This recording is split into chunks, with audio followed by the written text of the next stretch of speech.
اقبال کی رپورٹ کے مطابق خبر شامل کی جا رہی ہے۔ پنجاب فوڈ اتھارٹی کا جعلی مسالے تیار کرنے والوں کے خلاف ایکشن۔ فوڈ سیفٹی ٹیموں کا ناڑوال روڈ پر واقع دوبر فوڈز پر چھاپا۔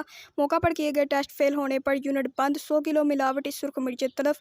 یونٹ سے ملاوٹی مرچیں برآمد ہونے پر کارروائی عمل میں لائی گئی۔ ملاوٹی مرچوں میں غیر معیاری رنگ اور دیگر ممنوعہ اجزاء کی ملاوٹ پائی گئی۔ ملاوٹی سرخ مرچوں کو جعلی دلکش پیکنگ لگا کر ناڑوال اور گوجرانوالہ میں سپلائی کیا جانا تھا۔ صوبہ بھر میں خوراک کا کاروبار کرنے کے لیے پنجاب فوڈ اتھارٹی کے قوانین پر عمل درآمد لازم ہے۔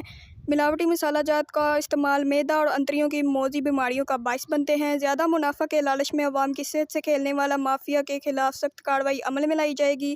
عوام سے گزارش ہے کہ ملاوٹ مافیا کی اطلاع پنجاب فوڈ اتھارٹی کی ہیلپ لائن نمبر 1223 پر دیں۔ D G food authority.